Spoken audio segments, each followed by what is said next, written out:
Alright boys, welcome back to another Warzone Mobile video, and today I'm going to be talking about some stuff that Warzone Mobile actually needs in terms of like graphics and stuff like that, and we're also going to be talking about optimizations and what the community has been doing, or just the feedback from the community in general. And yeah, without further ado, hope you guys enjoy this video. Alright, first thing I want to talk about is actually optimizations. Now, I've seen a lot of people talk about this, and you know, on Twitter, they've been going crazy. Like, I'm telling you, a lot of people have been going crazy, and Facebook as well. I've seen a lot of posts. So yeah, a lot of people have been complaining, and to be honest, look, you guys have the right to complain, but the way some people are complaining, it's really just doesn't make any sense. Like, when you download Warzone, I don't know why most people expected the game to just run perfectly fine. I mean, they literally imported the game from PC into mobile. Like, that's just crazy. It's not that easy to do, and obviously there's going to be some, you know, bugs and glitches here and there, but some people just took it way too far in terms of like even saying, you know, giving feedback to the developers or something. They started attacking developers, started attacking the game for no reason, and you know, it just kind of sucks, to be honest. Like, this is not even a sponsored video. Like, I'm literally just like speaking my opinion and what most other content creators have been saying. Now, obviously, having a low-end device or a mid-end device is going to be hard for you to run the game. The game is literally a PC import. Like, it's not that easy. But the way most people have been just giving feedback is literally attacking developers and Warzone Mobile itself for no reason, and I feel like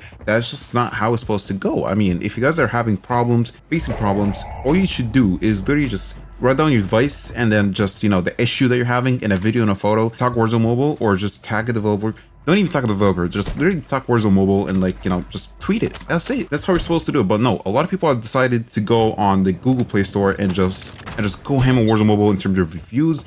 Like, I'm pretty sure it has like a 1.9 stars right now or something like that, which is, as I said, you have the right to give your feedback. If you're having glitches, if you're having bugs on your phone, your phone cannot run it, that's fine. You have the right to go and do that. But the way most of the people are, they're just being disrespectful for some reason. They're like, oh, the game is bad, the game is horrible. Like, I just don't think that's the way to go. I just don't think that's the way to do it. Like, there's just no need for you to be so negative and against the game, especially once the community literally got the global version. Like, half of them switched up instantly. Like, before that, they were hyping up the game. They're like, oh my god, Warzone Mobile is going to be insane, they're going to be crazy. But yeah, no, after the global version released, a lot of people start hating it like crazy. And as I said, I understand some devices are, you know, either low or mid-end, used to run it before global, but this global launch, it screwed it up. Just be patient, man. They literally released like an update, I'm pretty sure like a second day.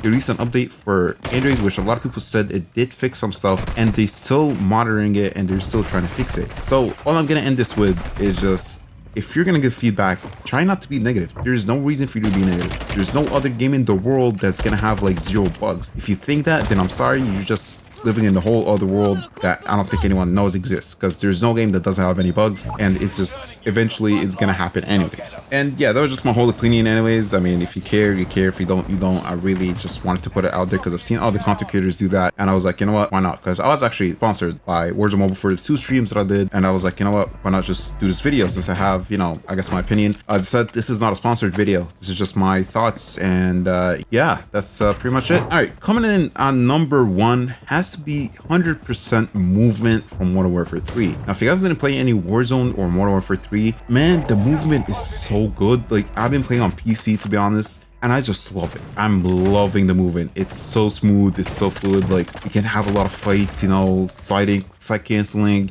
jump shooting, whatever. Like, it's just so fun. It's just so fun in general. You run fast, it's so smooth too. Like, I generally don't know why they don't have that right now, especially since, you know, on mobile, the movement, not gonna lie, I'm not a huge fan of.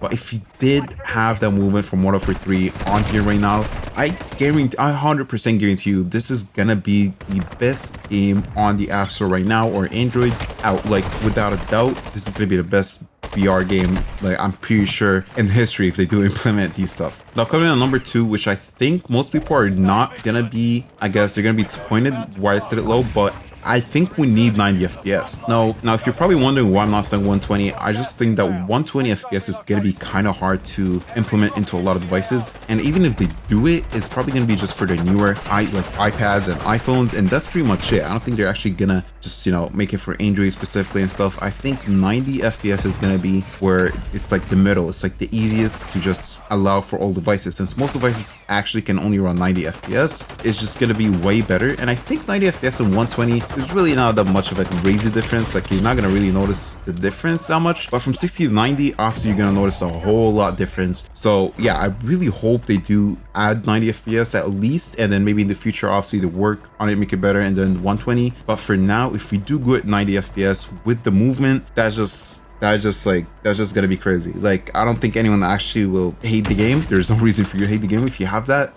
it's definitely gonna be crazy. Now, coming in on number 3 is most definitely what everyone wants: 120 FOV. Now, if you guys don't know, at the moment we only have 90, and to be honest, the 90 FOV kind of feels like 60 FOV, but like, it's just gonna be just imagine having 120 FPS. And yes, I know there's some videos out there, some people did use the 120 FOV files, you know, they copied a file, whatever, they released it. I don't recommend doing that because your account might get banned or might just get hard banned in general. So just please don't do that. Just play their game normally, don't mess with the files. But I've seen gameplay and the game just looks amazing on 120 FPS. Its movement obviously feels way faster because, you know, you're like more zoomed out, I guess. Yeah, it's just way better in general. And I think with these 3 things, I feel like generally the game will be so good to the point where like no other game can actually compete. As I said, I really don't care about the graphics. Like, I just want to be able to see people. I don't really care about the graphics, and a lot of people care about the graphics for some reason. Most people just want like high graphics on 60 FPS. Like,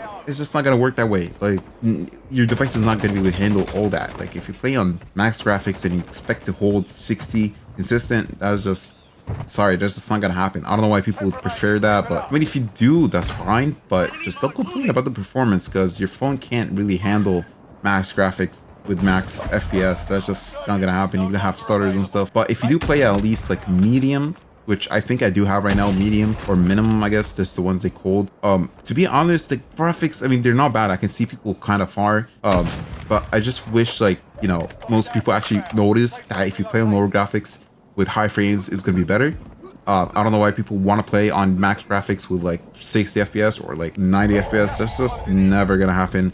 It's not going to be consistent, and I think you're just going to be like putting yourself at a disadvantage, especially when you play other people. It's just going to be lagging gunfights. So yeah, but yeah, I mean, this is pretty much it, man. This is pretty much what I just wanted to talk about, to be honest, because I've seen just a lot of negative hate on Twitter for no reason, and I think the people who are hating are just hating because it's a trend, or, you know, because their fan base were hating, so they decided to like run with it. Yeah, I don't know, I feel like it's just a trend now. People just want to hate because everyone is hating. But yeah, just give the game time, man. And yeah, I'm gonna be more consistent. Trust me, and uploading Warzone mobile videos and stuff like that. So yeah, definitely stay tuned, man. And yeah, other than that, boys, I'll see you on the next one. Peace.